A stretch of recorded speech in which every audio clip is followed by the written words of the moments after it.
प्रलय के समय भी डूबेगी न काशी, हमें आश्वासन मिला है प्रलयंकर से।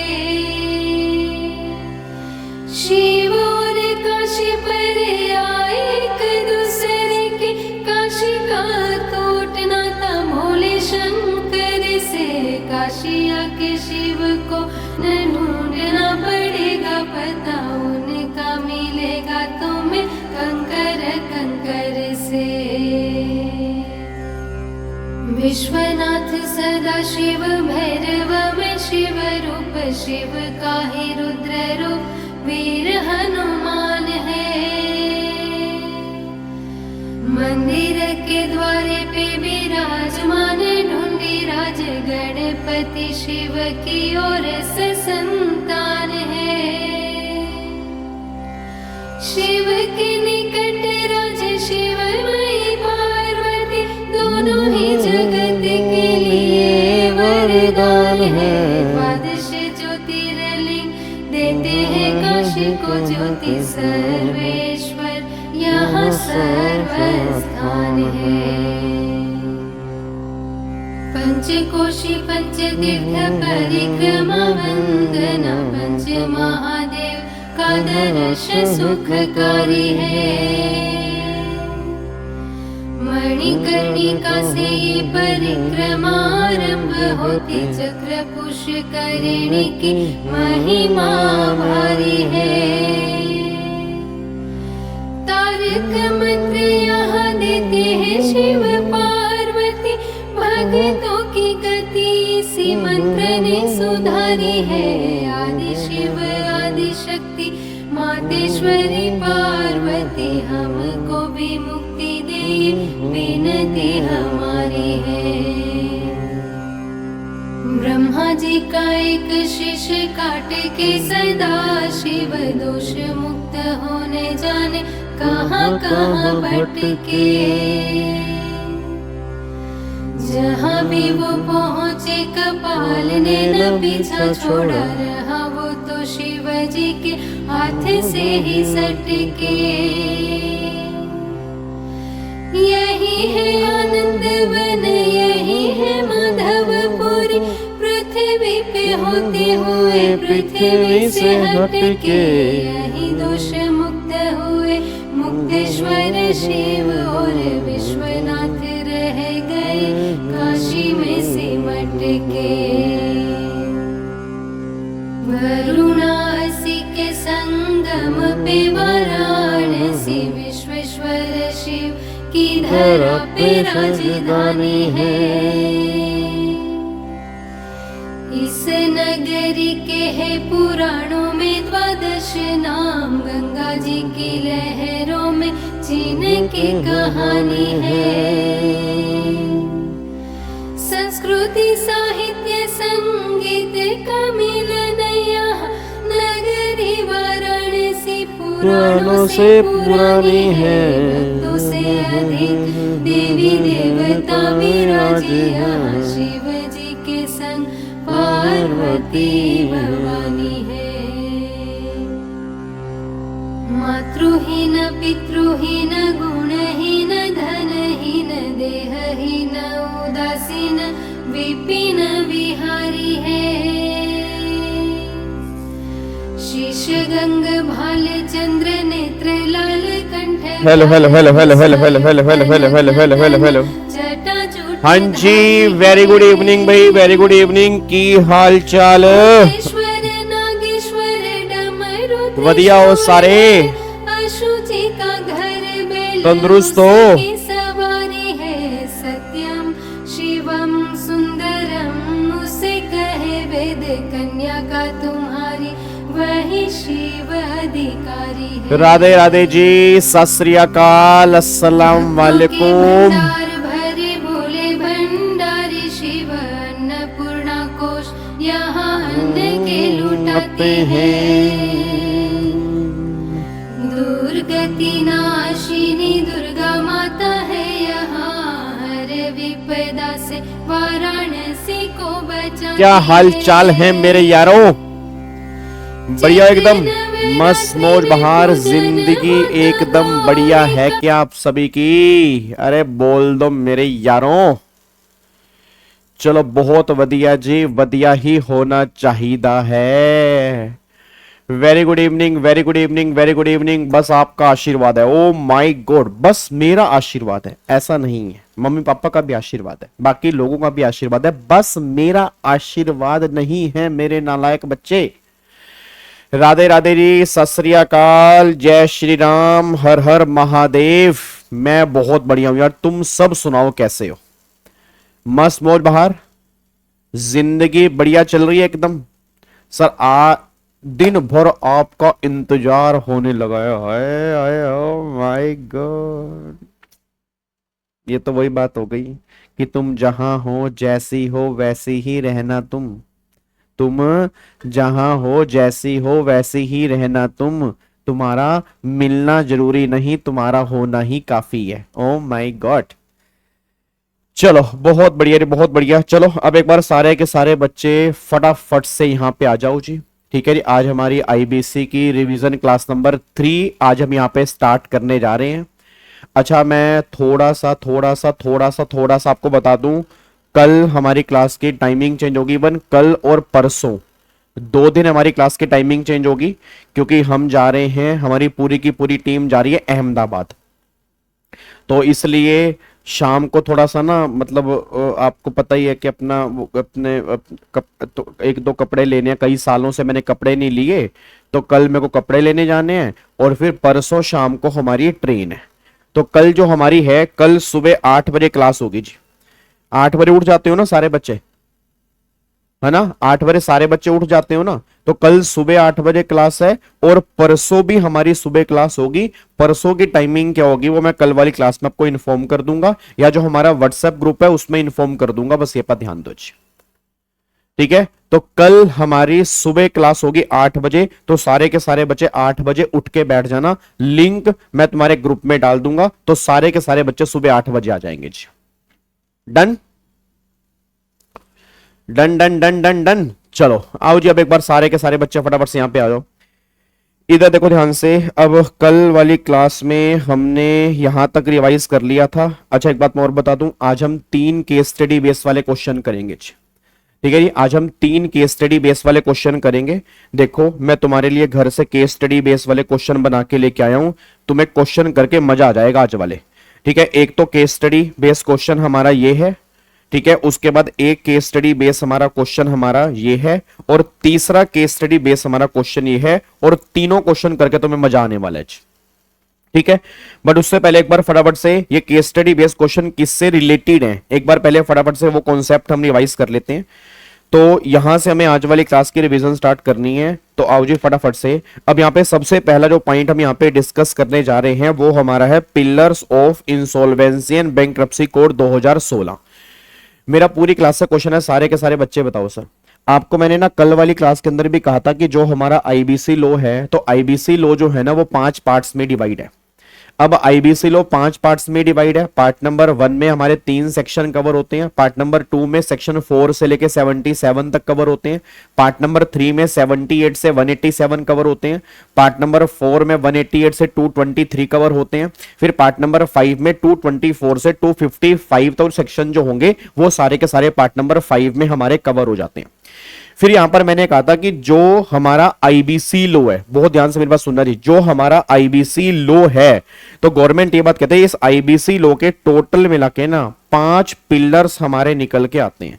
अच्छा, आप मेरे को बताएंगे पिलर का मतलब क्या होता है? मेरे को सारे बच्चे बताओ, तुम्हारे घर की बिल्डिंग जो है, मतलब जिसमें तुम रहते हो, या कोई भी बड़ी बड़ी बिल्डिंग होती है, वो किसके ऊपर डिपेंड करती है? पिलर के ऊपर डिपेंड करती है ना। आजकल तो इतनी बड़ी बड़ी बिल्डिंग जो है, मान लो 30-30 फ्लोर की बिल्डिंग है, 20-20 फ्लोर की बिल्डिंग है, 10-10 फ्लोर की बिल्डिंग है, वो सारी की सारी पिलर के ऊपर ही तो खड़ी है। तो गवर्नमेंट ये बात कहते हैं कि ऐसे ही जो हमारा आईबीसी कोड है ना, इस आईबीसी कोड के टोटल मिला के 5 पिलर है। मतलब ये आईबीसी कोड इन 5 पिलर्स के ऊपर टिका हुआ है। अब 5 पिलर्स कौन कौन से निकल के आते हैं? तो सबसे पहला पिलर यहां पे निकल के आता है IBBI, ये हमारा पहला पिलर है। सेकंड पिलर यहां पे निकल के आता है, that is insolvency professional agency. Third pillar हमारा यहां पे निकल के आता है इंसॉल्वेंसी प्रोफेशनल। फोर्थ पिलर हमारा यहां पे निकल के आता है, दैट इज एडजुडिकेटिंग अथॉरिटी, और पांचवा पिलर हमारा यहां पे निकल के आता है, दैट इज इंफॉर्मेशन यूटिलिटी। अब ये आपके एग्जाम में कंफर्म क्वेश्चन बन सकते हैं। मैं दोबारा बोल दूं, ये वाला क्वेश्चन भी तुम्हारे एग्जाम में कंफर्म बन सकता है। इनमें से जो केस स्टडी बनेगी वही केस स्टडी आज मैं बना के लेके आया हूं जो तुम्हारे एग्जाम के अंदर केस स्टडी बन सकती है, और ये क्वेश्चन इलेक्टिव के अंदर भी बन सकता है, और ये क्वेश्चन सीआरबीआई के अंदर भी बन सकता है। तो पहली बात तो ये क्लियर करो कि टोटल हमारे 5 पिलर यहां पे निकल के आते हैं। एक पिलर तो हमारा आईबीबीआई है, दूसरा पिलर हमारा आईपीए है, तीसरा पिलर हमारा आईपी है, चौथा पिलर हमारा एडजुडिकेटिंग अथॉरिटी है, और पांचवा पिलर जो है वो हमारा इंफॉर्मेशन यूटिलिटी निकल के आती है। याद आपको मैंने कल वाली क्लास के अंदर भी कहा था कि जो हमारा इनकम टैक्स होता है, तो इनकम टैक्स का डिपार्टमेंट कौन सा होता है? इनकम टैक्स का डिपार्टमेंट होता है सीबीडीटी। और अगर मैं जीएसटी की बात करूंगा तो जीएसटी का डिपार्टमेंट कौन सा होता है? जीएसटी का डिपार्टमेंट होता है सीबीआईसी। ऐसे ही जो हमारा आईबीसी कोड है, उस आईबीसी कोड का डिपार्टमेंट जो है ना वो हमारा है आईबीबीआई। आईबीबीआई की फुल फॉर्म क्या निकल के आती है? That is insolvency bankruptcy board of India. अच्छा, आपने कभी ये वाली वेबसाइट खोल के देखी है? हाँ, वो मैं बिल्कुल सही बात कह रहे हो आप। कल आपने कमेंट बॉक्स के अंदर डाला था तो वहां पे उसके अंदर वो 2G नहीं आएगा, वो 2F में ही कवर होगा। पार्टनरशिप फर्म और प्रोप्राइटरशिप फर्म जो है वो 2F के अंदर आती हैं, तो उसको हम 2F में ही कवर करेंगे। ठीक है, चलो मेरे को सारे के सारे बच्चे फटाफट से आंसर दो। आपने कभी आईबीबीआई की वेबसाइट खोल के देखी है? आप में से किन किन बच्चों ने आईबीबीआई की वेबसाइट खोल के देखी है? कभी देखी है आपने वेबसाइट खोल के? कभी देखी आपने वेबसाइट खोल के? अच्छा, देख के आपने किया क्या? मतलब एक बच्चा कह रहा है हाँ सर मैंने देखी है, तो बताओगे आपने मतलब वेबसाइट खोल के किया क्या? मतलब वेबसाइट खोल के आपने क्या देखा, उसमें क्या देखा आपने? नहीं, आपने जो वेबसाइट खोली, आपने वेबसाइट खोल के क्या देखा ये बताओ मेरे को। इधर सुनो ध्यान से नालायकों, प्रोफेशनल के बच्चे हो गए, कुछ ही घंटों के बाद तुम सीएस बनने वाले हो, तुम्हारा बिल्कुल ही बेड़ा गर्क हो रखा है। इधर देखो ध्यान से जी, अब मैं आपको आईबीबीआई की यहां पर वेबसाइट खोल के दिखा देता हूं। एक बार सारे के सारे बच्चे यहां पर देख लेना, जो हमारा insolvency bankruptcy board of India है उसकी वेबसाइट कौन सी है वो तुम्हारे सामने है। ठीक है ना, ये तुम्हें पता होना चाहिए। इधर देखो ध्यान से, अब ये हमारी insolvency and bankruptcy board of India की वेबसाइट है। अच्छा, अब ये insolvency and bankruptcy board of India होता क्या है, इसमें कितने मेंबर्स होते हैं, इनके क्या क्या फंक्शंस होते हैं, इनकी क्या क्या परफॉर्मेंस होती है, वो सारी बातें भी तुम्हें यहां पर देखने को मिल जाएंगी। और अगर तुम्हें इंसॉल्वेंसी से रिलेटेड चाहे वो एक्ट डाउनलोड करना है, चाहे वो रूल्स डाउनलोड करने हैं, चाहे वो रेगुलेशंस डाउनलोड करनी है, वो सारे के सारे इस वेबसाइट से डाउनलोड हो जाएंगे। बस ये पर ध्यान दो। अब इधर देखो ध्यान से, मैं तुम्हें दिखाता हूं यहां पर। एक बार सारे के सारे बच्चे यहां पे देखना। अगर मैं चेक करता हूं, देखो लीगल फ्रेमवर्क के अंदर जाओगे तो लीगल फ्रेमवर्क के अंदर एक्ट भी है, लीगल फ्रेमवर्क के अंदर रूल्स भी हैं, लीगल फ्रेमवर्क के अंदर रेगुलेशंस भी हैं, सर्कुलर भी हैं, नोटिफिकेशंस भी हैं, गाइडलाइंस भी हैं। तो जो इंसॉल्वेंसी से रिलेटेड जितना भी मटेरियल है वो सारा का सारा तुम्हें इस वेबसाइट के ऊपर मिलता है। मतलब अगर कभी भी तुम्हें एक्ट डाउनलोड करना हो, रूल्स डाउनलोड करने हो, रेगुलेशंस डाउनलोड करनी हो, नोटिफिकेशंस डाउनलोड करनी हो, सर्कुलर डाउनलोड करने हो, वो सारे के सारे तुम्हें इस वेबसाइट से मिल जाएंगे। ये बात क्लियर है? उसके बाद अगर मैं अबाउट अस के ऊपर आऊंगा तो अबाउट अस में अबाउट आईबीबीआई, अब यहां पे देखो जी, अब ये insolvency bankruptcy board of India है क्या। अब अगर आप यहां पर भी चेक करोगे तो यहां पर क्या लिखा है, वो कह रहा है insolvency bankruptcy board of India was establish on 1 अक्टूबर 2016। मतलब 1 अक्टूबर 2016 को यह बोर्ड एस्टैब्लिश किया। किसके अंदर एस्टैब्लिश किया? इंसॉल्वेंसी एंड बैंक्रप्सी कोड 2016 में यह बोर्ड एस्टैब्लिश हुआ था। और यही सेम लाइन मैं तुम्हें दिखाता हूं अब तुम्हारे मॉड्यूल के अंदर। अगर तुम यहां पे चेक करोगे, एक बार यहां पे चेक करो, देखो यहां पे क्या लिखा है, बहुत ध्यान से पढ़ना। उसने क्या बोला है, कह रहा है insolvency and bankruptcy board of India was establish on 1 October 2016। It is a unique regulator which regulate profession. मतलब ये रेगुलेटर है और ये क्या रेगुलेट करेगा? प्रोफेशन को रेगुलेट करेगा, और जितने भी इसमें प्रोफेशनल पर्संस होंगे, मतलब कोड जो होगा उसको भी ये रेगुलेट करेगा। मतलब वो ये बात कहना चाह रहे हैं कि क्या रेगुलेट करेगा? एक तो profession as well as the process under the code. मतलब जितने भी आईबीसी कोड में प्रोसेस है उसको रेगुलेट करेगा, और जितने भी यहां पे प्रोफेशन है उनको ये रेगुलेट करेगा।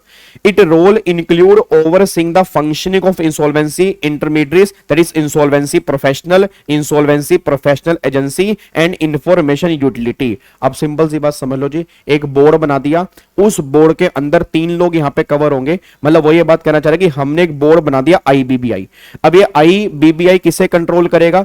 आईबीबीआई कंट्रोल करेगा इंसॉल्वेंसी प्रोफेशनल एजेंसी को।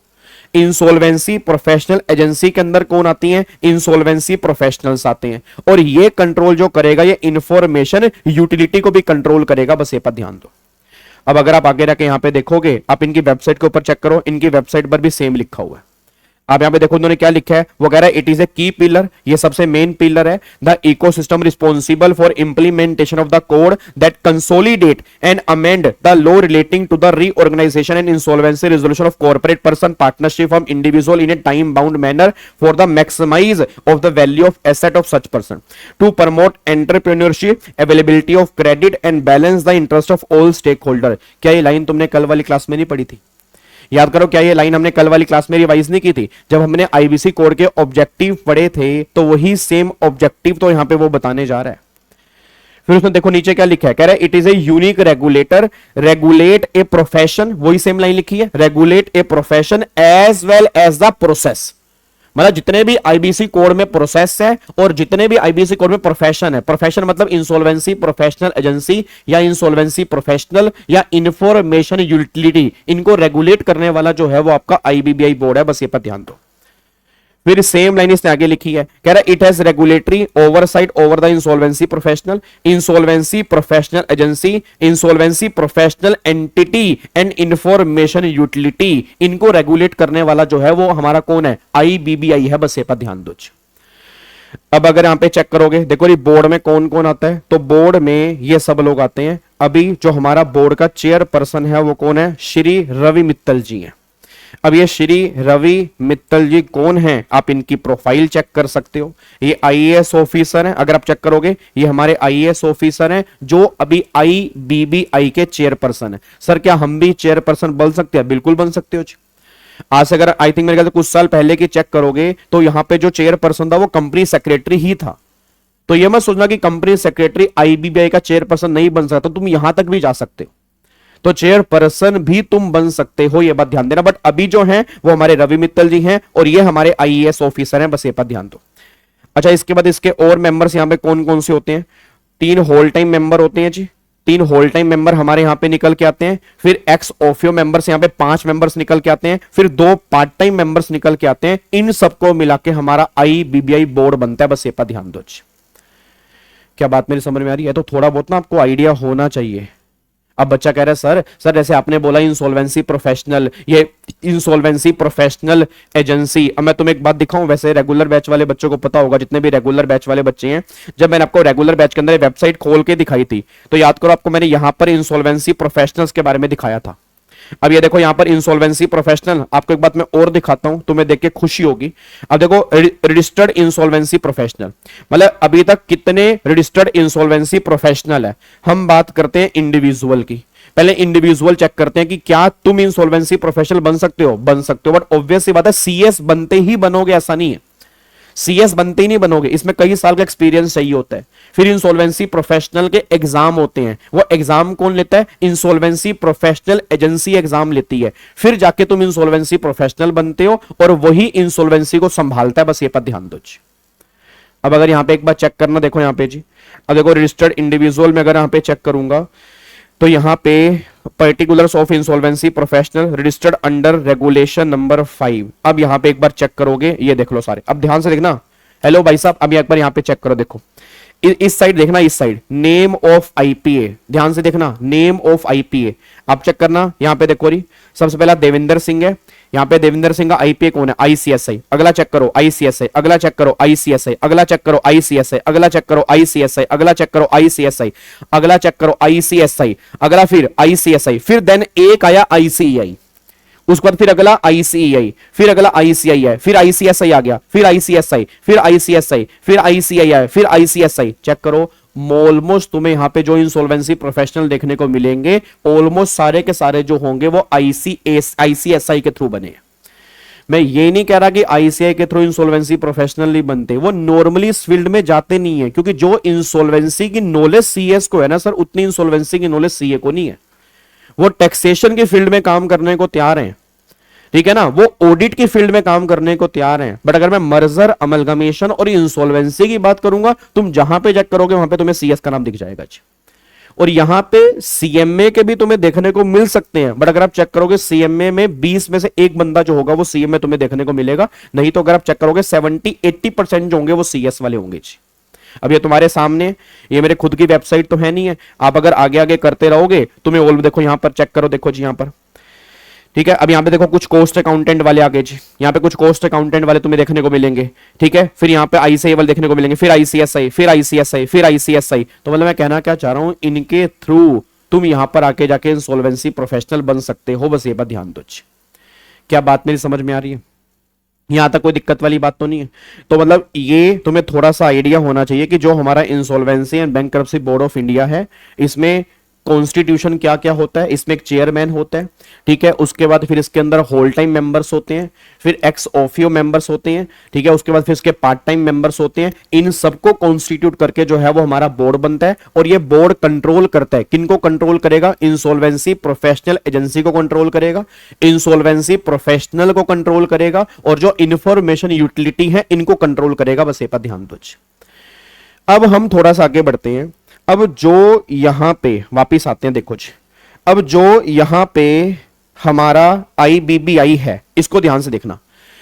अब आईबीबीआई के अंदर मैंने क्या बोला कि एक तो चेयरपर्सन होता है, ठीक है ना, एक तो चेयरपर्सन होता है। उसके बाद फिर क्या होता है, आईबीबीआई के मेंबर्स होते हैं। एक तो चेयरपर्सन होता है, उसके बाद क्या होता है, आईबीबीआई के मेंबर्स होते हैं। अब इसको ध्यान से पढ़ना चाहिए, अब इसको ध्यान से पढ़ना। सर एक्स ऑफियो एक्सप्लेन अरे मेरे बच्चे, इसका मतलब ये होता है कि मान लो जो एक पोस्ट के ऊपर है, ठीक है ना, जिसको जो एक डेजिग्नेशन के ऊपर है, जो अलग अलग फील्ड में, मान लो for example ministry of law के अंदर है, मिनिस्ट्री ऑफ फाइनेंस के अंदर है, ठीक है, मिनिस्ट्री ऑफ इकोनॉमिक्स के अंदर है, तो वहां से एक एक मेंबर उस पोस्ट से वो सिलेक्ट करके इसका एक मेंबर बनाते हैं। इनको एक्स ऑफियो मेंबर्स बोलते हैं जी। क्या बात समझ में आ रही है? चलो अब एक बार यहां पे चेक करो, देखो इधर। अब एक बार सारे बच्चे यहां पे ध्यान देना, यहां पे बहुत ध्यान देना जी, क्योंकि यहीं से केस स्टडी बनी है, यहीं से केस स्टडी बनी है। अब वो कह रहा है सेक्शन, यहां पे एक बार चेक करो, कह रहा है section 188 subsection 2 of the code provide that board shall be a body corporate, मतलब जो ये बोर्ड है वो एक बॉडी कॉर्पोरेट है, ठीक है। हैविंग परपेचुअल सक्सेशन, वही मतलब मेंबर्स चाहे खत्म हो जाएंगे बट ये कंपनी चलती रहेगी, ये बात ध्यान दो। एंड ए कॉमन सील, वही सेम कंपनी वाले केस में जो यहां पर होता है। फिर यहां पर वो कहना चाह रहे हैं कि बोर्ड के पास पूरी पूरी पावर होती है एसेट को एक्वायर करने की, एसेट को होल्ड करने की, उसको डिस्पोज ऑफ करने की, चाहे वो मूवेबल प्रॉपर्टी हो, इमूवेबल प्रॉपर्टी हो। मतलब बोर्ड एक सेपरेट लीगल एंटिटी है, बोर्ड एक सेपरेट लीगल एंटिटी है। बोर्ड के पास अपनी पावर्स होती हैं, वो एसेट को खरीदे, सेल करे, होल्ड करे, मूवेबल हो, इमूवेबल प्रॉपर्टी हो, ये मैटर नहीं करता। फिर वो कहना चाह रहा है as per section number 189(4) the term of office of the chairperson. अच्छा अभी मैंने आपको चेयरपर्सन दिखाया, सारे बच्चे बोलना, अभी आपको मैंने चेयरपर्सन दिखाया, चेयरपर्सन का नाम क्या था जी? सारे बच्चे फटाफट से बोल दो, चेयरपर्सन का नाम क्या था? अभी तुमने देखा नालायकों, क्या नाम था? आई थिंक रवि मित्तल नाम था। जो हमारे चेयरपर्सन थे उनका नाम क्या था? उनका नाम था रवि मित्तल नाम था। तो रवि मित्तल जो चेयरपर्सन है, तो वो अपने ऑफिस में, मतलब वो अपना कारोबार जो है वो कब तक संभाल सकते हैं, वो यहां पे बताने जा रहे हैं। अब देखो वो कह रहा है terms of office of chairperson and members, जो वहां पर मेंबर्स हैं, other than x officio member, मतलब इनको छोड़ के जो बाकी सब मेंबर हैं। सर बाकी सब मेंबर कौन से हैं? होल टाइम मेंबर हैं, पार्ट टाइम मेंबर्स हैं, उनकी बात कर रहे हैं। कह रहे शेल हैव ए 5 ईयर, मतलब टेन्योर जो है वो 5 साल का है, और till the attain the age of 65 year whichever is earlier, मतलब 5 साल पहले हो गए तो 5 साल में खत्म हो जाएगा, अगर 65 ईयर पहले होगा तो वो 65 ईयर में टेन्योर खत्म हो जाएगा। और वो कह रहे हैं they shall be eligible for reappointment, अगर आपको उनको रीअपॉइंटमेंट करना है तो आप रीअपॉइंटमेंट भी कर सकते हो, कोई दिक्कत वाली बात नहीं है। मतलब कब तक उसका टेन्योर है? 5 साल और 65 year whichever is earlier. और अगर मान लो 5 साल हो गए बट अभी 65 ईयर नहीं हुए तो दोबारा से उसका रीअपॉइंटमेंट भी कर सकते हो, कोई दिक्कत वाली बात नहीं है। अब यहां पे एक बार चेक करना, जो मेन बात आ रही है, यहां से तुम्हारे एग्जाम के अंदर क्वेश्चन बनेगा, इसको थोड़ा ध्यान से पढ़ना चाहिए, इसको इंपॉर्टेंट मार्क कर लेना जी एक बार, इस पॉइंट को एक बार इंपॉर्टेंट मार्क कर लेना। वो क्या कह रहे हैं? कह रहे हैं removal of members from office. अब ध्यान से पढ़ना, कह रहा है section 190 empower the central government to remove a member from office, मतलब जो मेंबर्स हैं आईबीबीआई के, उनको रिमूव कर सकते हैं ऑफिस से। कब रिमूव कर सकते हैं? पहला, he is undischarged bankrupt as defined under the part number 3। अगर वो अनडिस्चार्ज बैंकरप्ट हो गया, मतलब अगर वो बैंकरप्ट हो गया, वो पैसा दे ही नहीं पा रहा, उसको आप मेंबर से रिमूव कर सकते हो। ही हैज बिकम फिजिकली और mentally incapable acting as a member, मान लो फिजिकली इनकेपेबल हो गया या मेंटली इनकेपेबल हो गया, मतलब पागल वागल हो गया, तो वो अब ये जो डेजिग्नेशन है वो संभाल नहीं सकता, उसको हम रिमूव कर सकते हैं। तीसरा गवर्नमेंट कह रहे has been convicted of the offence which is opinion of central government involve moral tributary, मतलब गवर्नमेंट कहना चाह रही है कि आपने कन्विक्टेड हो गए, मतलब किसी कोर्ट ने ऑफेंस के अंदर तुम्हें कन्विक्टेड कर दिया, तो तुम्हें मेंबर से आप रिमूव कर सकते हो। फिर वो कह रहे हैं has so abuse his position as to render his continuation in office detrimental to the public interest, मतलब वो ये बात कहना चाह रहे हैं आप अपनी पोजीशन का अगर गलत यूज करते पाए गए तो भी आपको मेंबर से रिमूव कर दिया जाएगा। अब समझ गए ना, अब सारे बच्चे बोलना समझ गए ना क्या कहना चाह रहा हूं। इसका मतलब ये है आज अगर मान लो जिस पोजीशन पे आप हो, अब एक बच्चा कहता है सर मैं एक बार ना सीएस बन जाऊंगा ना, मेरे को इस कंपनी से खुंदक है, मेरे को इस कंपनी से खुंदक है, मैं इस कंपनी के कंप्लायंस को ना मैं साइन ही नहीं करूंगा, बोलूंगा इसके सारे कंप्लायंस गलत हैं, इसको मैं बहुत हैवी पेनल्टी लगवाऊंगा, मैं इससे बदला लूंगा सर, मेरे कर्ण अर्जुन आएंगे, मेरे कर्ण अर्जुन आएंगे, मेरे कर्ण अर्जुन आएंगे। अब आप अपनी पोजीशन का गलत फायदा उठा रहे हो ना, तो अगर आप अपनी पोजीशन का गलत फायदा उठा रहे हो तो आपको मेंबर से रिमूव भी किया सकता है।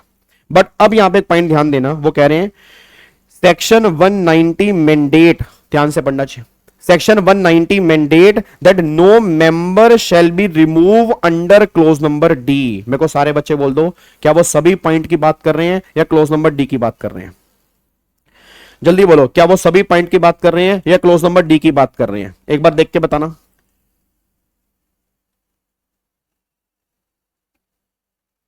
हाँ जी, क्या वो सभी पॉइंट की बात कर रहे हैं या क्लोज नंबर डी की बात कर रहे हैं? जल्दी बोलो फटाफट से। वो क्लोज नंबर डी की बात कर रहे हैं। अच्छा, क्लोज नंबर डी में क्या आ रहा है? फटाफट से बोल दो, क्लोज नंबर डी में क्या आ रहा है? क्लोज नंबर डी में किसकी बात आ रही है कि अगर वो अपनी पोजीशन को मिसयूज कर रहा है, अगर वो अपनी पोजीशन को अब्यूज कर रहा है, उसी की बात कर रहे हैं ना। मतलब वो ए बी और सी की बात नहीं कर रहे, बहुत ध्यान से पढ़ना, ए बी और सी की बात नहीं कर रहे, वो इस क्लोज की बात कर रहे हैं अगर वो अपनी पोजीशन को अब्यूज कर रहा है। तो उस केस में गवर्नमेंट कहना चाह रही है, ध्यान से पढ़ना, वो कह रहा है section 190 mandate that no member shall be removal under clause number D unless, ध्यान से, unless he has been given a reasonable opportunity of being heard in that matter. क्या कहना चाह रहे हैं? सिंपल सी बात कहना चाह रहे हैं कि अगर वो अपनी पोजीशन को अब्यूज कर रहा है और अगर तुम उसको रिमूव करना चाह रहे हो तो पहले शो कोस नोटिस देना पड़ेगा, पहले शो कोस नोटिस देना पड़ेगा जी। मतलब बिना शो कोस नोटिस के आप उस मेंबर को उसकी पोजीशन से रिमूव नहीं कर सकते। बाकी 3 केस में कोई भी शो कोस नोटिस देने की रिक्वायरमेंट नहीं है।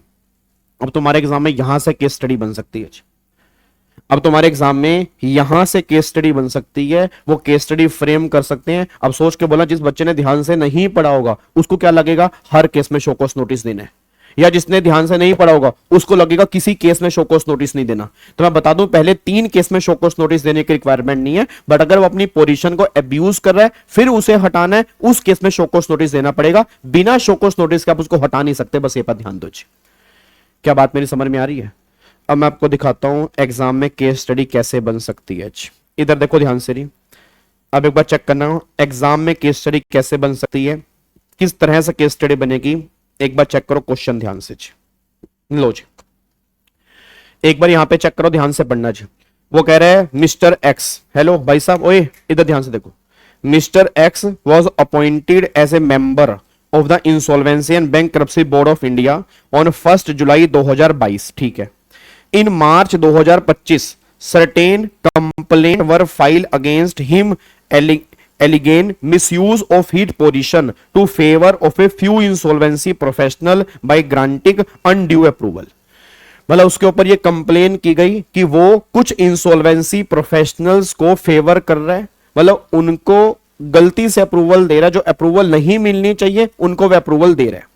The central government, after an internal review, decide to remove him immediately without issuing any show cause notice or giving him an opportunity of being heard। Central government ने इन सब की complain के base पे उसको हटा दिया, इमीडिएट बेस पे हटा दिया, without giving any show cause notice. अब वो क्या कह रहा है कह रहा है as a company secretary student answer the following. आपको आंसर क्या देना है? पहला, is such removal valid under the insolvency and bankruptcy code 2016। बताओ क्या ये रिमूवल जो है वो वैलिड है? आंसर इज नो, ये वैलिड नहीं। अब देखो केस स्टडी बन गई, केस स्टडी बन गई ना।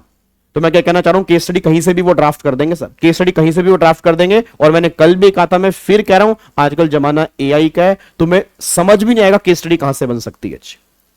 तो पहली बात तो ये तो वैलिड नहीं है। फिर वो कह रहे हैं what are the specific ground on which a member can be remove under section 190। अब देखो वो 4 के 4 ग्राउंड पूछ लिए उसने, वो चारों के चारों ग्राउंड पूछ लिए। उसने बोला वो ग्राउंड ही मुझे बताओ जिसके बेस पे आप रिमूव कर सकते हो। तो वो 4 ग्राउंड हमें यहां पे बता के आने हैं। फिर वो कह रहा है how should the central government have acted in this case. अब वो कह रहा है सेंट्रल गवर्नमेंट इस केस में एक्टिव कैसे करेगी? बताओ सेंट्रल गवर्नमेंट इस केस में एक्ट कैसे करेगी? तो सिंपल सी बात है, पहले उसको शोकोस नोटिस देना पड़ेगा। शोकोस नोटिस देने के बाद ही उसको वो रिमूव कर पाएगी, बिना शोकोस नोटिस के वो रिमूव नहीं कर पाएगी। बस ये बात ध्यान दो। अब पता तुम्हें क्या करना है? मैं बताऊं तुम्हें क्या करना है? तुम्हें इसको राइटिंग प्रैक्टिस में यूज करना है, ठीक है ना। थोड़ा सा इस केस स्टडी को ना राइटिंग प्रैक्टिस में यूज करना। अब तुम्हें घर आके क्या करना है, अगर तुम आधा घंटा निकाल सकते हो तो इस क्वेश्चन को लिखने की कोशिश करना। ये नहीं नोट वैलिड, वो 4 ग्राउंड होते हैं, शोकोस नोटिस, भाई कुछ लिखना भी तो पड़ेगा। तो कैसे लिखोगे? क्योंकि नंबर तो लिखने के मिलेंगे। अब यहां पे चेक करो, देखो यहां पे देखो आंसर क्या है। पहला रिमूवल नॉट वैलिड, अब इतने लिखने के नंबर नहीं मिलेंगे, आगे भी लिखना है। वो कह रहा है the removal of mister x without giving him an opportunity of being heard is invalid. Section 190 specifically mandate that under clause number D abuse of position that is detrimental to public interest the member must be given a reasonable opportunity to be being heard। आपको ये पूरा लिख के आना पड़ेगा। फिर ground under 190, अब वो 4 ग्राउंड्स आपको लिख के आने पड़ेंगे। अनडिस्चार्ज बैंकरप्ट हो गया, फिर फिजिकली एंड मेंटली इनकेपेबल हो गया, फिर member is convicted of offence हो गया, फिर member has abuse his position हो गया। ये चारों के चारों ग्राउंड्स आपको लिख के आने पड़ेंगे। क्या बात मेरी समझ में आ रही है जी? ठीक है। उसके बाद देखो फिर करेक्ट प्रोसीजर क्या है। कह रहा है central government should have issue a show cause notice to mister X. He should have been given a fair opportunity to defend himself only after his principle of natural justice could be removed। conclusion ये निकल के आ रहा था action of central government is ultra virus that is beyond legal authority। बस ये पर ध्यान दो। आपको बात समझ में आ रही है जी? अब देखो ये आंसर लिख के आना पड़ेगा, तब जाके आपको नंबर मिलेंगे जी। क्लियर है? पक्का पक्का लोग कर सकते हैं, समझ में आ गया? तो ऐसी केस स्टडी आपके एग्जाम में भी ड्राफ्ट हो सकती है, ये बात ध्यान दो। क्लियर है? चलो अब अगले पॉइंट पर आओ। हाँ मैं क्वेश्चन ग्रुप में डाल दूंगा जी, ये क्वेश्चन जो है मैं आपके व्हाट्सएप ग्रुप में डाल दूंगा, टेंशन मत लो। ये ऐसा करूंगा ना, जो डेली का पीडीएफ होगा मैं क्लास के बाद डेली व्हाट्सएप ग्रुप में डाल दिया करूंगा, ठीक है ना। क्योंकि डेली हम कुछ ना कुछ केस स्टडी तो करेंगे, तो जो भी मैं केस स्टडी यहां पे कराऊंगा वो केस स्टडी मैं ग्रुप में डाल दूंगा, ताकि आप आराम से बाद में सोल्व कर सकते हो। ठीक है जी। चलो अब अगले पॉइंट पर आओ, अगली केस स्टडी चेक करो जी। हाँ नहीं, अगली केस स्टडी एक बार चेक करो। अगली केस स्टडी क्या है? कह रहा मिसिस वाई, ध्यान से पढ़ना। कह रहा है Mrs Y was appointed as the chairperson of IBBI on 1 October 2021 at the age of 61 year. 61 year की एज में, ध्यान से 61 ईयर की एज में वो चेयरपर्सन अपॉइंट की गई 1 अक्टूबर 2021 को। She completed as a term of 5 year in सितंबर 2026, ठीक है जी। And applied for reappointment at the time of her reappointment application she was 66 year old। मतलब जब वो रीअपॉइंटमेंट की बात हुई तो वो 66 साल की थी। उस टाइम वो कितने साल की थी? वो 66 साल की थी। और वो कह रहे हैं answer the following whether Mrs Y is eligible for reappointment as chairperson. सारे बच्चे बोल दो, क्या रीअपॉइंटमेंट के लिए क्या वो एलिजिबल भी है? हाँ नहीं, सोच समझ के बोलना, क्या वो रीअपॉइंटमेंट के लिए एलिजिबल भी है? ऑब्वियस सी बात है वो एलिजिबल नहीं है, क्योंकि वो 66 साल की हो चुकी है। जब वो 66 साल की हो चुकी है तो 65 साल से ऊपर हो चुकी है। अगर 65 साल से ऊपर हो चुकी है तो रीअपॉइंटमेंट तो हो ही नहीं सकता जी। ठीक है, अब अगले पॉइंट पर आओ जी। फिर वो कह रहा है what are the statutory provision governing tenure and maximum age of chairperson and member. अब वो कह रहा है पूरा प्रोविजन लिखो भाई, पूरा प्रोविजन लिखो ना कि कितनी उसका टेन्योर होता है। तो हमें क्या लिख के आना पड़ेगा? 5 साल, और till the age of 65 whichever is earlier, ये उसका टेन्योर होता है। फिर वो कहना चाह रहा है if she was only 63 year old, अगर वो 63 साल की होती at the end of her first term, मतलब जहां पे उसकी पहली टर्म खत्म हुई 5 साल वाली, अगर उस टाइम वो 63 साल की होती तो क्या उसकी रीअपॉइंटमेंट पॉसिबल थी? यस, उसकी रीअपॉइंटमेंट पॉसिबल थी, बट अगेन रीअपॉइंटमेंट जो होती फिर वो 65 साल तक होती, 5 साल के लिए नहीं होती, बस ये पर ध्यान दो। तो मतलब सिंपल सी बात निकल के आ रही है कि रीअपॉइंटमेंट यहां पर पॉसिबल है, बट अगेन वो 65 साल तक के लिए होगी, फिर 5 साल के लिए नहीं होगी, बस ये पर ध्यान दो। भाई सब मजा आ रहा है केस स्टडी करके, सही में मजा आ रहा है जी। मतलब मेरे को नहीं पता तुम्हें मजा आ रहा है नहीं आ रहा, बट तुम्हारा दिमाग खुल रहा होगा और क्वेश्चन करने से दिमाग खुलता ही है सर, आप समझ रहे हो? तो मतलब आपको थोड़ा प्रोविजन अब ये लाइफ टाइम याद रहेगा कि अगर एग्जाम में ऐसी केस स्टडी बनेगी तो मैं याद रहेगा, हाँ हमने रिवीजन क्लास के अंदर किया था, हमें याद है जी। क्या बात मेरी समझ में आ रही है जी?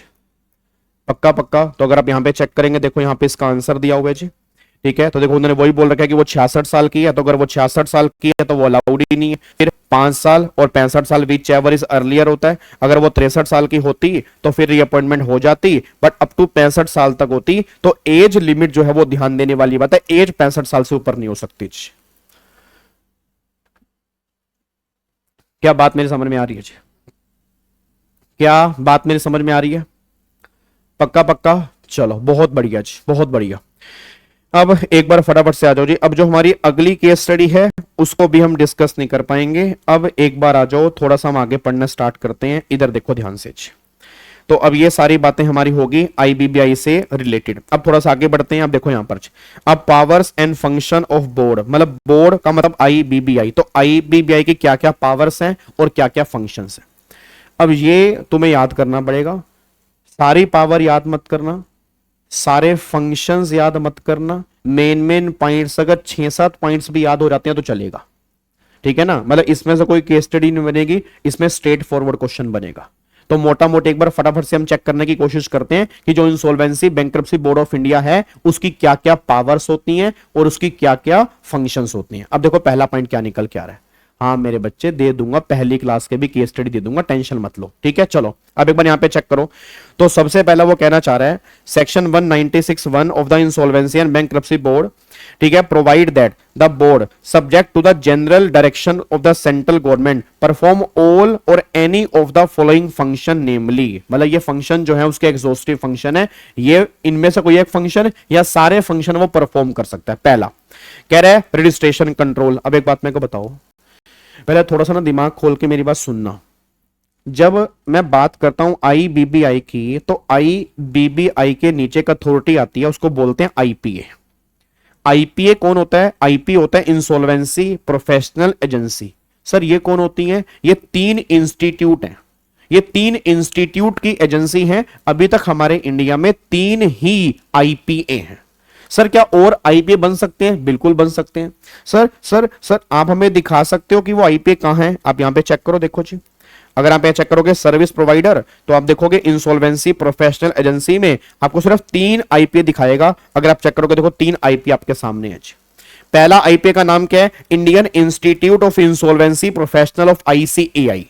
दूसरा आईपीए का नाम है ICSI institute of insolvency professional. तीसरे का नाम है insolvency professional agency of Indian institute of cost accountant of India. ये 3 आईपीए हमारी निकल के आती हैं। अब एक बच्चा कहता है सर क्या 4 आईपीए बन सकते हैं? बन सकते हैं सर, बट इंस्टीट्यूट तो 3 है, तो उससे क्या होगा?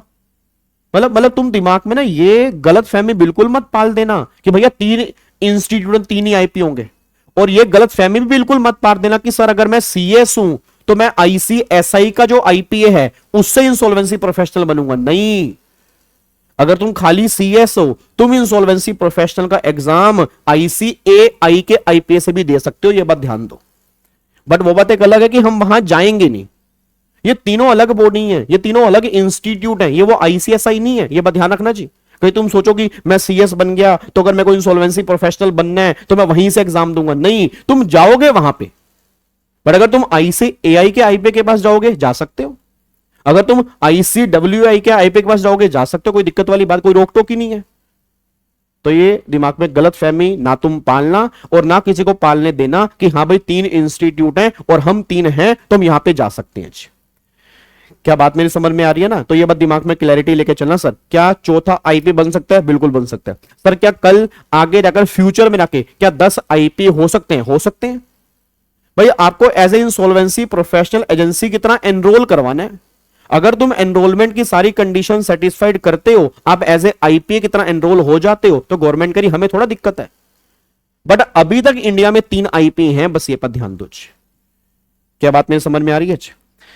तो ये उनकी वेबसाइट भी है और ये उनका ऑफिस है जी। अगर आप चेक करोगे आईसीएआई का जो है वो इंद्रप्रस्थ मार्ग में है, और यहां पे इसका जो है वो लोधी रोड में 3rd फ्लोर के ऊपर है, और इसका भी जो सीएमए का है वो भी लोधी रोड में 4th फ्लोर के ऊपर है। ये 3 यहां पर है जी। अब इनके सीईओ के नाम भी यहां पे लिखे हुए हैं, इनके कॉन्टेक्ट डिटेल भी यहां पे लिखी हुई है, और अगर आप चेक करोगे इनकी वेबसाइट भी अलग है।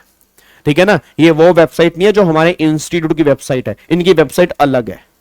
हमारे इंस्टीट्यूट की वेबसाइट कौन सी है? ICSI.edu।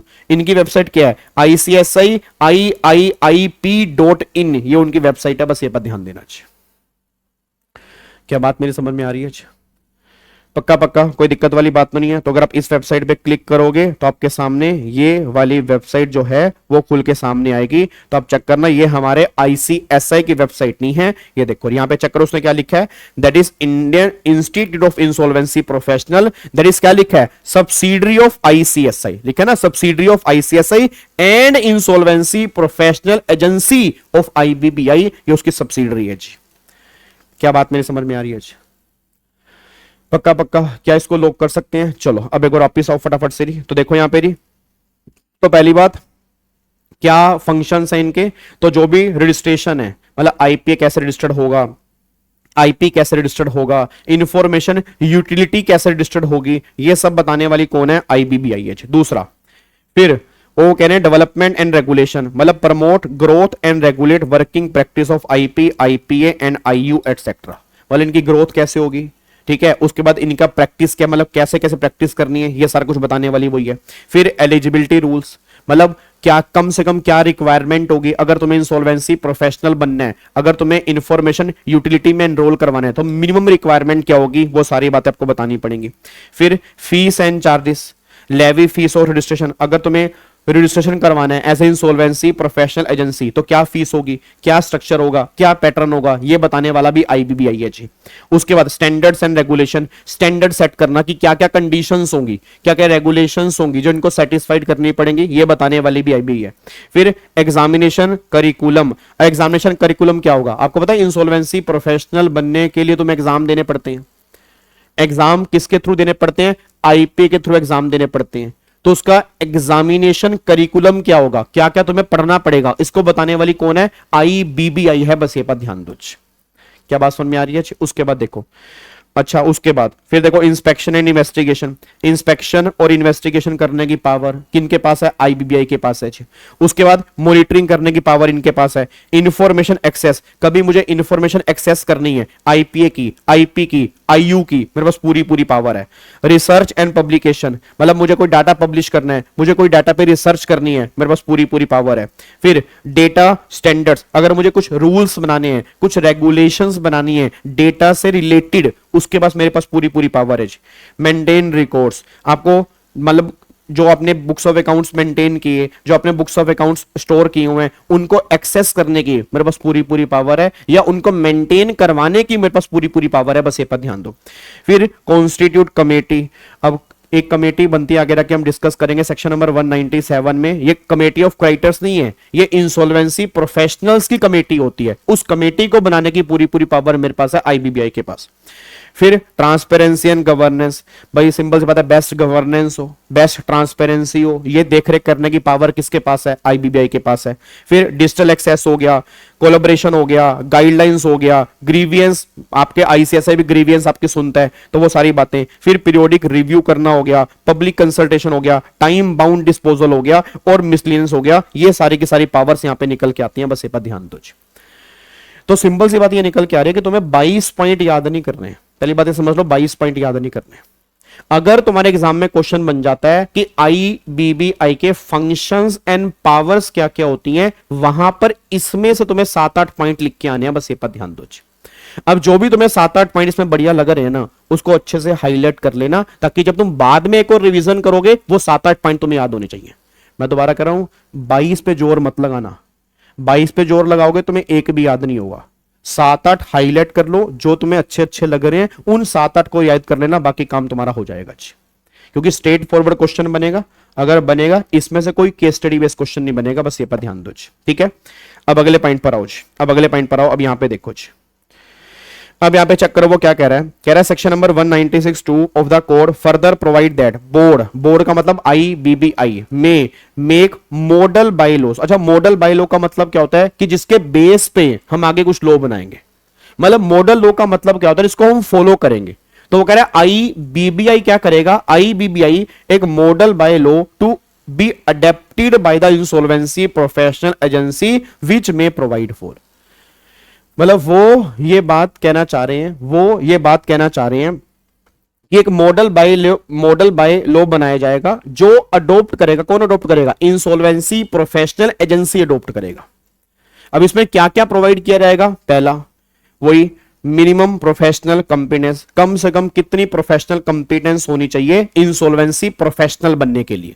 सीए होना चाहिए, सीएस होना चाहिए, सीएमए होना चाहिए, 10 साल का एक्सपीरियंस होना चाहिए इंसॉल्वेंसी के अंदर, ये सारी बातें उसके अंदर होंगी जी। फिर code of ethics and conduct. अब एक बात बताओ, सीएस बनने के बाद कोई तुम्हारे एथिक्स तो होंगे ना, कुछ कोड ऑफ कंडक्ट तो होंगे ना। कहते नहीं कि इंस्टीट्यूट वालों का कोई कोड ऑफ एथिक्स होते हैं कि आप सीएस बनने के बाद आप ये काम नहीं कर सकते, अगर आप ये काम करोगे तो इंस्टीट्यूट के अगेंस्ट है, तो वही सेम कोड ऑफ एथिक्स बनाने पड़ेंगे। देन नॉन डिस्क्रिमिनेटरी मेंबरशिप, मतलब मेंबरशिप जो है वो विदाउट डिस्क्रिमिनेटरी होनी चाहिए। ऐसा नहीं कि आप रीजन के बेस पे कर रहे हो, कास्ट के बेस पे कर रहे हो, ओरिजिन के बेस पे कर रहे हो, तो उसके बेस पे कोई ऐसा नहीं होना चाहिए। कोई भी अगर इंसॉल्वेंसी प्रोफेशनल बनना चाह रहा है विदाउट डिस्क्रिमिनेशन बनेगा, बस ये बात ध्यान दो। फिर membership granting procedure, membership grant कैसे किया जाएगा, किस तरह से मेंबरशिप ग्रांट करने का प्रोसीजर होगा, वो पूरा आपको देखना पड़ेगा। फिर गवर्निंग बोर्ड, एक आपको बोर्ड बनाना पड़ेगा जी, ठीक है जी, मैनेजमेंट के अंदर एक बोर्ड ड्राफ्ट करना पड़ेगा। फिर information submission, members must regularly submit data and record about their professional work of IPA, मतलब कितना कितना उनको डेली बेस पे काम किया वो सारा बताना पड़ेगा। फिर concessional free service, certain classes of person, जैसे मान लो कोई स्मॉल बोरोवर्स हैं, ठीक है, उनके लिए फ्री में सर्विस भी देनी पड़ेगी, ये पॉइंट यहां पे लिखा हुआ है। फिर पेनल्टीज ऑन मेंबर्स, अगर कोई मेंबर्स डिफॉल्ट करेंगे उनके ऊपर भी पेनल्टी क्या क्या लगेगी वो भी इस बाय लॉ के अंदर लिखना पड़ेगा। फिर वही ग्रीवियंस की बात यहां पे आ रही है जी। एक्सक्लूजन्स ऑफ मेंबर, अगर कोई मेंबर ने सीरियस मिसकंडक्ट किया तो उसको हम यहां से रिमूव भी कर सकते हैं, यहां से हटा भी सकते हैं जी, ठीक है जी। कोई नोएडा से है क्या? इधर देख लो ध्यान से नालायक, नोएडा से है। अगले पॉइंट पर पी रूल्स हो गया। एनरोलमेंट प्रोसीजर, मतलब नए अगर कोई नया मेंबर आ रहा है तो क्या एनरोलमेंट प्रोसीजर होगा, किस तरह से उसको एनरोलमेंट करवाना पड़ेगा as a insolvency professional. Examination कब कब होंगे, कितनी ड्यूरेशन में होंगे, क्या क्या सिलेबस होगा। Monitoring and review, duties of members की क्या क्या ड्यूटीज होंगी ये बतानी पड़ेंगी। फिर आपके डिसिप्लिनरी प्रोसीडिंग, मतलब क्या क्या प्रोसीडिंग उसके अगेंस्ट में हो सकती हैं। एंड यूटिलाइजेशन ऑफ पेनल्टी, जो पेनल्टीज होंगी उसको यूज फिर कहां कहां पे किया जाएगा, ये सारी बातें यहां पे आ रही हैं। अगेन बोलूंगा 17 पॉइंट्स तुम्हें याद नहीं करने, इसमें से 7-8 पॉइंट भी तुम अलग से लिख लोगे तो बहुत बड़ी बात है। आप अगर चेक करोगे मॉड्यूल में पैराग्राफ फॉर्म में दिया हुआ है, मॉड्यूल में अलग तरीके से दिखा हुआ है, तो मैंने इसको कंसाइज करके पॉइंट्स बना दिए। पॉइंट्स याद करने इजी होते हैं। जो बच्चा कहता है ना सर समरी नोट्स कैसे बनाएं, चलो समरी बुक तो मैं दूंगा, समरी बुक तो बात की बात है, बट तुम खुद के समरी नोट कैसे बनाओ। अब इसमें 17 पॉइंट्स हैं, तुम्हें लग रहा है कि मैं 7 पॉइंट्स याद कर सकता हूं ये वाले, तो 7 पॉइंट्स को अलग से हाईलाइट करके अलग से लिख लो कि ये 7 पॉइंट्स मुझे करने हैं जी। बस क्या बात समझ में आ रही है जी? पक्का पक्का। चलो अब यहां पे एक बार चेक करना जी। अब यहां पे देखो जी, इधर देखो ध्यान से। अब यहां से मैंने केस स्टडी बनाई है, यहां से मैंने केस स्टडी बनाई है। अब इसके बाद देखेंगे उस केस स्टडी का आंसर तुम दे पाते हो नहीं दे पाते जी। अच्छा एक बात और सुनो, कल हमारी सुबह क्लास है ना, कल हम सुबह मिलेंगे 8 बजे, तो सारे बच्चे ध्यान रखना हम कल सुबह 8 बजे मिल रहे हैं। कल हम क्या करेंगे, एक तो ये इंसॉल्वेंसी प्रोफेशनल पूरा खत्म करेंगे, आईपी पहला आईबीबी हो गया, उसके बाद आईपी, फिर हम कंप्लीट करेंगे सुबह ही आईपीए खत्म कर देंगे, और फिर कल हम सुबह ही एडजुडिकेटिंग अथॉरिटी वाला पार्ट खत्म कर देंगे, और कल हम सुबह ही इंफॉर्मेशन यूटिलिटी वाला पार्ट भी रिवाइज कर देंगे। तो फाइनली ये पोर्शन हमारा खत्म होगा। फिर स्टार्ट होगी असली आईबीसी की जर्नी, जिसको मैं CIRP के नाम से भी पुकारता हूं। उससे पहले कुछ आपकी मेन डेफिनेशंस होंगी, फिर डेफिनेशन के बाद हमारे सेक्शन 4 से लेके 77A जो सबसे मेन सेक्शन है, जो मेन आईबीसी का पार्ट है, वो फिर हम उसको डिस्कस करेंगे जी। ठीक है, बट कल सुबह वाली क्लास में हम यहां तक अपना पूरा कंप्लीट कर लेंगे जी। मतलब इससे ऊपर ऊपर वाला हम सारा पोर्शन जो है एक बार अच्छे तरीके से खत्म कर लेंगे जी। नहीं, मैं लूंगा रात को ही, बट मैंने अभी बताया था कुछ बच्चों को कि मेरे को 2 क्लास सुबह लेनी पड़ रही है, क्योंकि एक्चुअली हमारा अहमदाबाद मीटअप है। अच्छा, आपको मैं बता दूं, 19, 20 और 21 तारीख 3 दिन आपकी क्लास नहीं होगी जी। 19, 20 और 21 तारीख 3 दिन आपकी क्लास नहीं होगी। इवन मेरी क्या किसी की भी क्लास नहीं होगी। हम अहमदाबाद और सूरत जा रहे हैं, तो जो बच्चे अहमदाबाद और सूरत के हैं, आप मिलने आ सकते हैं। अगर आपका मन करता है हमसे मिलने का, तो आप जरूर जरूर आ सकते हैं। जो भी बच्चा अहमदाबाद का या सूरत का, आप बिल्कुल आ सकते हैं जी। नहीं नहीं, कल सिर्फ सुबह है जी, कल सिर्फ सुबह है, कल सिर्फ सुबह है जी। शाम को क्लास नहीं है, कल सिर्फ सुबह है जी। सेक्शन 2 तो खत्म हो चुका है, सेक्शन 2 खत्म हो चुका है, सेक्शन 2 तो हमारा खत्म है जी।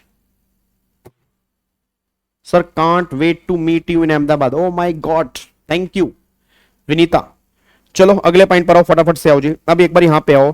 अब जहां से मैंने केस स्टडी बनाई है ना, एक बार वो चेक करो, फिर देखता हूं तुम केस स्टडी का आंसर दे पाओगे नहीं दे पाओगे जी। फिर देखता हूं तुम केस स्टडी का आंसर दे पाओगे नहीं दे पाओगे। अब यहां पे एक बार चेक करो जी। हेलो भाई साहब, ओए इधर देखो ध्यान से जी। अब यहां पे कह रहा है सेक्शन 196(3) कह रहा है स्टेट दैट बोर्ड, बोर्ड मतलब IBBI, कह रहा है shall have the same power as are vested in a civil court. मतलब जो पावर सिविल कोर्ट के पास होती है, सेम पावर जो है वो IBBI के पास होती है, under the code of civil procedure 1908 while trying a suit in respect of the following matter, namely. अब कौन कौन से मैटर पर? The discovery and production of books of accounts and other document at such place and such time as may be specified by board। It mean government ये बात कहना चाह रही है कि अगर मान लो कोई बुक्स ऑफ अकाउंट्स मंगाने हैं, कोई बुक्स ऑफ अकाउंट्स चेक करने हैं, कोई बुक्स ऑफ अकाउंट्स की इंस्पेक्शन करनी है, तो जो पावर सिविल कोर्ट के पास है ना, सेम पावर IBBI के पास भी है। आगे देखो, किसी को समन भेजना है, किसी को इन्फोर्स करना है attendance of person and examine them oath, मतलब उससे कसम उठवानी है, हाँ भाई कसम खा, जो बोलेगा, सच के सिवा कुछ नहीं बोलेगा, ये सेम पावर IBBI के पास भी है। फिर वो कह रहा है inspect of any books registered and other document of any person at any place, ये पावर भी IBBI के पास है। और issuing A commissions for the examinations of witness of document. अच्छा, यहां पे कमीशंस का मतलब ना वो कमीशन नहीं है। कोई मेरे को बताएगा यहां पे कमीशन का मतलब क्या है? हाँ जी, कोई मेरे को बताएगा यहां पर कमीशन का मतलब क्या है? बताओ, यहां पे कमीशन मतलब क्या? वो कमीशन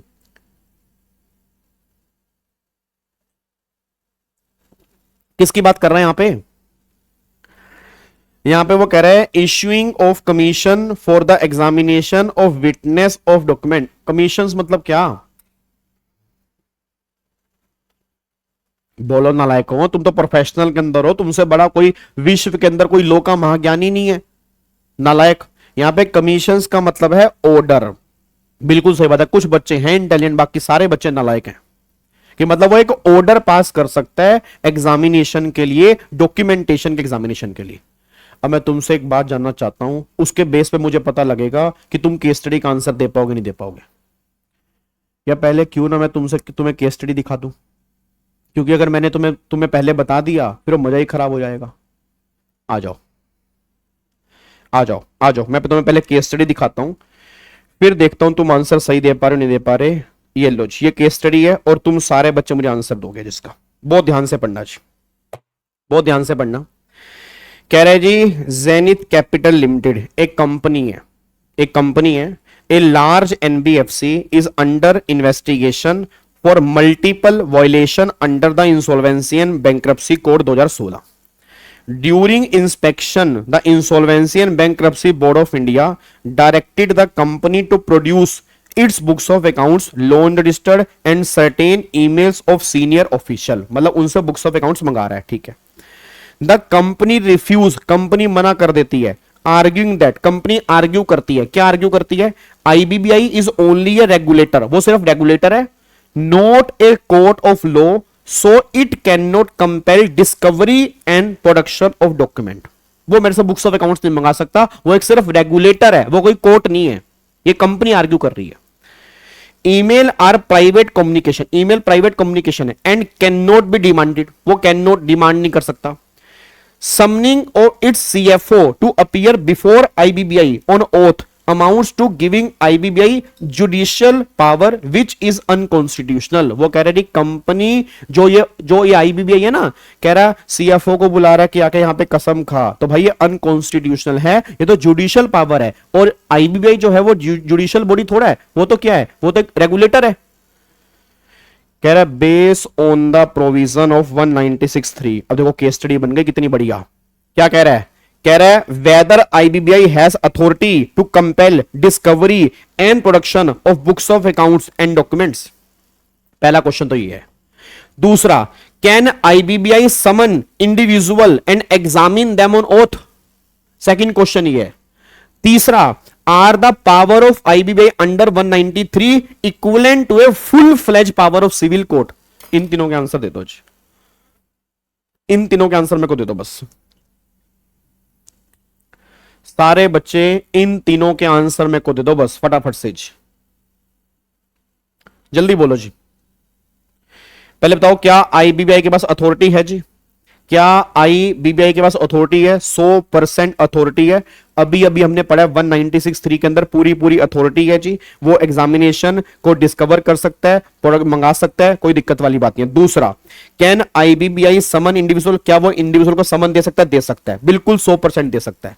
अब तीसरे का बता दो जी, क्या IBBI equivalent to a full fledge civil court? Answer is no. यहां पे तुम गलती कर गए जी। मेरे को उम्मीद थी तुम यहां पे गलती करोगे, इसलिए मैंने तुम्हें पहले हिंट नहीं दिया, क्योंकि अगर मैं हिंट देता ना तुम ये तीसरा आंसर सही करते, जो मैं चाहता था कि तुम सही ना करो। ये तीसरे में सबने गलती की, सबने के सबने 100% बच्चे गलत हैं। अरे नाले को तीसरा ध्यान से पढ़ो, वो क्या कह रहा है? कह रहा है are the power of IBBI under 193 equivalent to a full fledge civil court. एक बात बताओ, क्या आईबीबीआई को फुल फ्लेज सिविल कोर्ट की पूरी पावर है? नहीं। अगर कोई मैटर, मैं दोबारा बोलूंगा, अगर कोई मैटर इनसे रिलेटेड है, यहां पे चेक करना जी, आंसर मैं आपको दिखाऊंगा। चलो यहां पर ये इसके आंसर है। चलो एक बार पहले आंसर देख लो। पहली बात तो yes, IBBI can compel discovery and production, यहां पे देखो जी। उसके बाद देखो री, yes individual can be summon, बिल्कुल समन। अब ध्यान रखना, no IBBI not a full fledge civil court. अगर कोई मैटर, मैं दोबारा बोलूंगा, section 193 give IBBI civil court power in a specified matter only, discovering, summon, inspection और कमीशंस। याद है? यहां तुम गलती करके आते जी। मतलब जो मैटर उससे रिलेटेड है, जो वो तीन चीजें हैं, उनसे रिलेटेड पावर सिविल कोर्ट की तरह है। फुल फ्लैश सिविल कोर्ट की पावर थोड़ा आईबीबीआई के पास जी। तो वही कहना चाह रहे जी, it does not make IBBI complete judicial body, rather it is a regulatory authority with quasi judicial powers for effective enforcement of the code. The constitutionality stand valid because parliament has expressly vested this limited power। बस ये पर ध्यान दो, मजा आ गया, दिमाग की नसें खुल गई भाई साहब। ठीक है, अब आप देख सकते हो ये केस स्टडी आपके एग्जाम में किस तरह से बन सकती है। अच्छी, क्या बात मेरी समझ में आ रही है? पक्का जी, कोई दिक्कत तो नहीं है? तो आप अगर यहां पे वापस आएंगे तो अब जाके, अच्छा फिर यहां पे कंक्लूजन देखो जी, IBBI has legal right to, वही डिमांड, समन, इंस्पेक्ट और इश्यू, और capital objection is invalid. 196(3) empower IBBI with limited but strong civil court like power to ensure transparency and the compliance. क्या बात समझ में आ रही है? ठीक है, तो अब जाके हमारा यहां पर पॉइंट खत्म हो गया आईबीबीआई से रिलेटेड। जो हमारा पहला पिलर था ना आईबीबीआई, अब जाके वो हमारा पूरा खत्म हो जाए। क्या बात मेरी समझ में आ रही है? पक्का जी, कोई दिक्कत वाली बात तो नहीं है? चलो अब एक बार फटाफट से आओ, अब ये सेकंड पॉइंट भी देख लेते हैं। अब सेकंड पिलर जो हमारा निकल के आ रहा है, हाँ नहीं, सेकंड पिलर जो हमारा निकल के आ रहा है, अब सेकंड पिलर क्या है? पहला पिलर क्या था? पहला पिलर हमारा था आईबीबीआई, उससे रिलेटेड 3 केस स्टडी हमने यहां पे कर ली। अब सेकंड पिलर यहां पे निकल क्या रहा है, इंसॉल्वेंसी प्रोफेशनल्स। अब चेक करो इंसॉल्वेंसी प्रोफेशनल्स क्या है। अब इंसॉल्वेंसी प्रोफेशनल पता कौन है? इंसॉल्वेंसी प्रोफेशनल वो हैं जो इंसॉल्वेंसी प्रोफेशनल एजेंसी में एनरोल होंगे। तो जो लोग भी इंसॉल्वेंसी प्रोफेशनल एजेंसी में एनरोल होंगे, जो उनके एग्जाम देंगे, जो उनकी एग्जामिनेशन को क्लियर करेंगे, वो लोग इंसॉल्वेंसी प्रोफेशनल माने जाएंगे। इंसॉल्वेंसी प्रोफेशनल कौन है? एक इंटरमीडियरी है। जो भी इंसॉल्वेंसी की प्रोसीडिंग्स हैं उनके बीच में एक मीडिएटर का काम करते हैं इंसॉल्वेंसी प्रोफेशनल, और पूरी इंसॉल्वेंसी को रिजोल्व करवाने में इनका सबसे बड़ा हाथ होता है। अब देखो यहां पे सर मॉड्यूल में लिमिटेड, ओह सॉरी लड़की पे हाथ उठा दिया, ओह सॉरी लड़की पे हाथ उठा दिया, ओह सॉरी लड़की, अबे नालायक सृष्टि, लिमिटेड वर्ड नहीं लिखा हुआ, इधर आओ इधर आओ, क्या लिखा है इधर आओ, क्या लिखा है? उसने लिखा है कि जो पावर है, क्या लिखा है? In respect of following matter namely. Namely का मतलब क्या होता है? एग्जॉस्टिव। कि जो सिविल कोर्ट की पावर है इन सिर्फ फॉलोइंग मैटर के ऊपर है, नेमली, और वो ये 4 मैटर हैं बस। तो ऑब्वियस सी बात अब लिमिटेड हो गया ना। अब वो लिमिटेड वर्ड थोड़ा लिखेगा, जब साफ साफ कह रहा है नेमली, नेमली का मतलब एग्जॉस्टिव, तो मतलब इन 4 मुद्दों के ऊपर पावर है सिविल कोर्ट वाली, बाकी पर तो पावर ही नहीं है। नालायक, साफ साफ तो लिखा हो, तुम चाह रहे हो कि लिमिटेड वर्ड लिखे, तो लिमिटेड वर्ड थोड़ा मॉड्यूल में लिखा होगा, वो तो आपको देखना पड़ेगा ना कि साफ सिंपल सी बात लिखी है, उसने साफ साफ लिखा है इन 4 मुद्दों पर पावर है।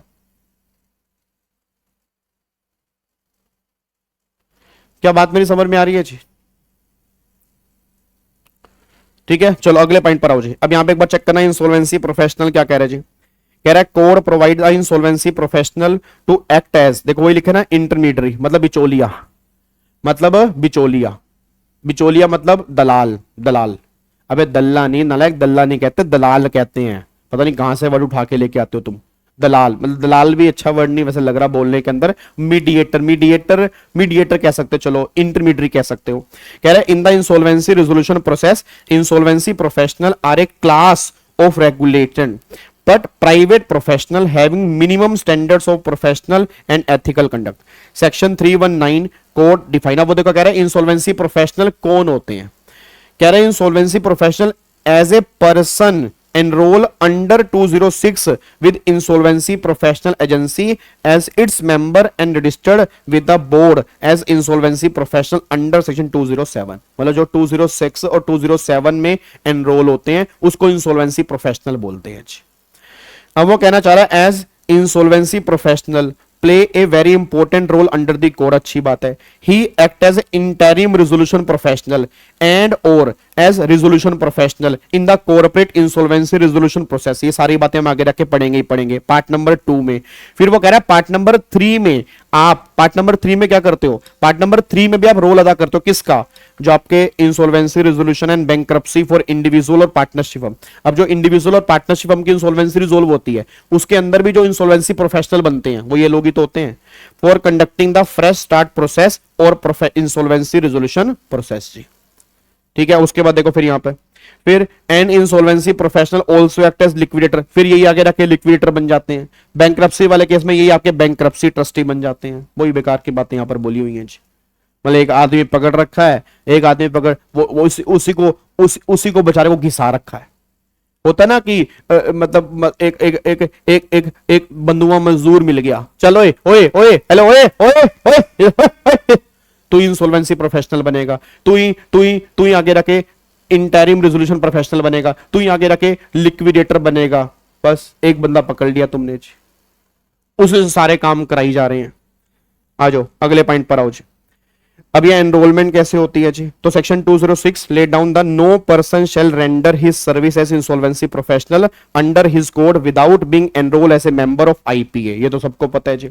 अगर मुझे इंसॉल्वेंसी प्रोफेशनल बनना है तो मुझे आईपीए के अंदर एनरोल करवाना पड़ेगा, और आईपीए के अंदर एनरोल करवाने के लिए क्या करना पड़ेगा? मुझे एग्जाम देने पड़ेंगे। फिर वो कह रहा है section 207 lay down every insolvency professional shall after obtaining the membership of insolvency professional. जब मुझे आईपीएस से मेंबरशिप मिल जाएगी, मतलब अगर मैं एग्जामिनेशन क्लियर कर दिए, पास हो गया, मुझे मेंबरशिप मिल गई, तो मुझे अपने आप को रजिस्टर्ड करवाना पड़ेगा बोर्ड के पास विद इन सम टाइम। मतलब टाइम लिमिट होती है, उतने टाइम के अंदर मेरे को अपने आप को एनरोल करवाना पड़ेगा आईबीबीआई के पास। क्या बात समझ में आ रही है? उसके बाद जी फिर यहां पर देखो आगे क्या लिखा है, insolvency and bankruptcy board of India has frame the IBBI, मतलब कुछ फिर वो रेगुलेशंस बनाएगा इन सब इंसॉल्वेंसी प्रोफेशनल के लिए कि इंसॉल्वेंसी प्रोफेशनल किस बेस पे काम करेंगे। अब देखो जी फंक्शंस क्या क्या हैं इंसॉल्वेंसी प्रोफेशनल के, ये क्या क्या काम करते हैं। अभी तो हमने पढ़ा कि फ्रेश स्टार्ट ऑर्डर जो पार्ट नंबर 3 के अंदर आता है, ये इंसॉल्वेंसी प्रोफेशनल। फिर इंडिविजुअल इंसॉल्वेंसी, इंडिविजुअल को इंसॉल्वेंसी को रिजोल्व करवाते हैं, कंपनी की इंसॉल्वेंसी को रिजोल्व करवाते हैं, इंडिविजुअल की बैंक्रप्सी को रिजोल्व करवाते हैं, लिक्विडेशन करवाते हैं। ये सारे काम कौन करवाते हैं जी? ये इंसॉल्वेंसी प्रोफेशनल करवाते हैं जी। उसके बाद section 208 mandate the every insolvency professional shall abide by the following code of conduct. अब इनको ये सारी बातें फॉलो करनी पड़ेंगी, मतलब इंसॉल्वेंसी प्रोफेशनल को। क्या? Take responsible reasonable care and diligence while performing his duty. जब वो अपनी ड्यूटी परफॉर्म कर रहे होंगे उनको ध्यान से अपनी ड्यूटी परफॉर्म करनी पड़ेगी, ये बात ध्यान दो। To comply with all requirement, उनको सारी की सारी रिक्वायरमेंट, सारी की सारी टर्म्स एंड कंडीशन कंप्लाई करनी पड़ेगी। To allow the insolvency professional agency to inspect his record, अगर मान लो मैं हूं इंसॉल्वेंसी प्रोफेशनल तो मुझे इंसॉल्वेंसी प्रोफेशनल एजेंसी को अलाउ करना पड़ेगा कि वो मुझे इंस्पेक्ट भी कर सकती है। To submit a copy of record of every proceeding before adjudicating authority, जो आपने प्रोसीडिंग की उसकी एक कॉपी, उसके एक मिनट्स हो गया, आपको एडजुडिकेटिंग अथॉरिटी को सबमिट करवाने पड़ेंगे और आईबीबीआई को भी सबमिट करवाने पड़ेंगे, बस ये पर ध्यान दो। फिर वो कह रहे to perform his function in such manner and subject to such condition as may be specified, मतलब फिर वो सारे फंक्शंस परफॉर्म करने पड़ेंगे जो भी स्पेसिफाई किए जाएंगे, बस ये पर ध्यान दो। क्या बात समझ में आ रही है? पक्का? तो इसके अंदर कुछ खास बात नहीं थी। तो मेन ये एक तरह के अगेन बोलूंगा, इसमें से भी केस स्टडी नहीं बन सकती, ये स्ट्रेट फॉरवर्ड क्वेश्चन बनेगा इंसॉल्वेंसी प्रोफेशनल से रिलेटेड। बट अभी तुम्हें लग रहा होगा हम ये पॉइंट्स याद कैसे करेंगे, लग रहा है ना तुम्हें पॉइंट कि याद कैसे करेंगे। मैं अगेन फिर वही तरीका बता रहा हूं, साथ के साथ घर जाके आधा घंटा और लगा दिया करो अगर तुम चाहते हो इंसॉल्वेंसी में अच्छे नंबर लेना, नहीं तो ये सारी डिवीजन में पानी फिर जाएगा जी।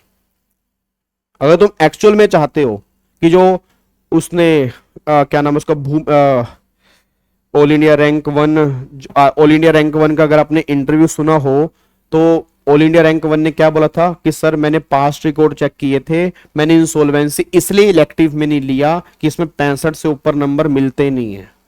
तो अगर आप उनकी बात को मिथ प्रूफ करना चाहते हो तो आपको यहां से समझने के बाद घर जाके थोड़ा सा चीजों को लिखना भी पड़ेगा। रिवाइज तो मैं करवा दूंगा, देखो रिवीजन की रिस्पॉन्सिबिलिटी मेरी है, केस स्टडी में तुम्हें सारी करवा दूंगा, उसकी रिस्पॉन्सिबिलिटी मेरी है, बट राइटिंग प्रैक्टिस की रिस्पॉन्सिबिलिटी तुम्हें थोड़ी सी लेनी पड़ेगी। तो घर जाके अगर आधा घंटा लिखोगे आपका बहुत बढ़िया नंबर आएंगे। हाँ भूमि की बात मैं कर रहा हूं, अगर आपने भूमि का इंटरव्यू सुना हो, ठीक है नी। चलो ठीक है, अब सुनो ध्यान से। अब कल सुबह हम क्या करेंगे जी, कल हम सुबह करेंगे आईपीए, ये वाला पॉइंट करेंगे। फिर कल ही हम सुबह करेंगे आईयू, ठीक है, और कल ही हम सुबह करेंगे एडजुडिकेटिंग अथॉरिटी, ठीक है। कल हम ये सुबह 3 पॉइंट करेंगे जी। चलो बहुत बढ़िया जी, डन। अब सारे बच्चे फटाफट से इस वीडियो को लाइक कर दो बेटे, लाइक कर दिया करो। प्रोफेशनल का मतलब एटीट्यूड तो बिल्कुल नहीं होता। मेरे लिए तो तुम वही एग्जीक्यूटिव वाले बच्चे हो भाई, टैक्स वाले, मैं सही बता रहा हूं सर। अगर तुम्हें लग रहा है कि तुम्हारे अंदर एटीट्यूड आ गया, सारा एटीट्यूड उतार दूंगा, तुम्हारा ध्यान रखना जी ना, बिल्कुल भी नहीं बच पाओगे मेरे से, बिल्कुल भी नहीं। चुप करके लाइक और कमेंट करके जैसे एग्जी में करते थे ना, बस वही सेम हरकत तुम्हें यहां पे करनी है जी। अभी डाल देता हूं जी, ये सारी केस स्टडी जो है मैं सारी डाल देता हूं उसके अंदर जी, अभी ग्रुप में डाल देता हूं, ठीक है। चलो ओके जी, bye bye, tata, thank you so much, god bless you, जय Hind, thank you so much, bye bye ji.